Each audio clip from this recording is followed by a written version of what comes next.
Friends, இன்றைக்கி நம்ம செய்ய போகிற ரெசிபி என்னென்னு பார்த்தீங்கன்னா, மாங்காயை வச்சு மாங்காய் ரசம் செய்ய போகிறோம். ரொம்ப ஈஸியாக, சிம்பிளாக, டிஃப்ரெண்ட்டாக இருக்கும். மாங்காய் சீசன் இருக்கும்போது இந்த ரசம் செய்யலாம்.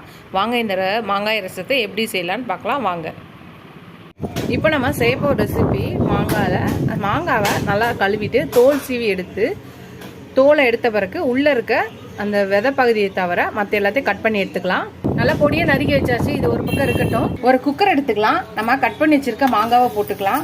ஒரு 1/4 கப்பு தோரம் பருப்பை கழுவி ஊற வச்சிருக்கிறத போட்டுக்கலாம்.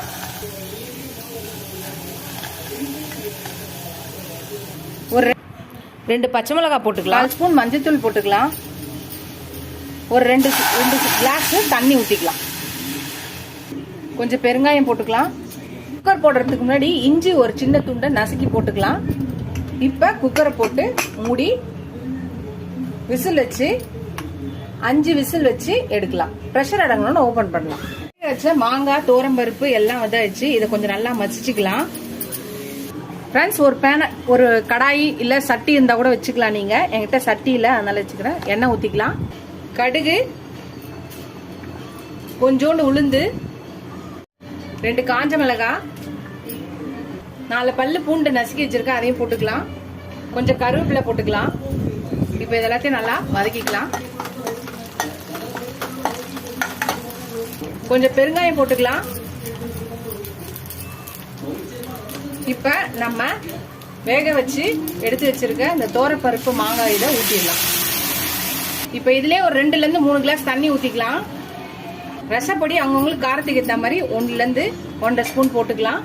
இப்போ இதை கலக்கிக்கலாம். இதுக்கு தேவையான அளவு உப்பு போட்டுக்கலாம். இது கலக்கிட்டு, இது கொதிலாம் வரக்கூடாது. நுர வந்தோடனே நம்ம இது பண்ணிடலாம். இது நல்லா நுரைச்சி வருது பாருங்க. இந்த ஸ்டேஜ்ல நம்ம பொடியா நறுக்குன கொத்தமல்லியை போட்டுட்டு நம்ம அடுப்பு ஆஃப் பண்ணிட வேண்டியதுதான். ரசத்தை கொதிக்க விடக்கூடாது. அவ்வளவுதான். இதை நம்மளோட மாங்காய் ரசம் ரெடி ஆயிடுச்சு. ரொம்ப ஈஸியா டிஃப்ரெண்டாவும் இருக்கும். இந்த மாங்காய் சீசன் இருக்கும் போதே இந்த மாங்காய் ரசத்தை ட்ரை பண்ணி பாருங்க.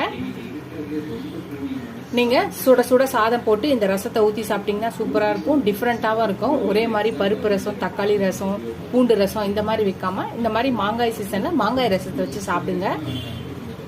இந்த வீடியோ இதோட முடியுது. இதோட அடுத்த வீடியோல அடுத்த ரெசிபியில பார்க்கலாம். டாடா பாபா ஃப்ரெண்ட்ஸ்.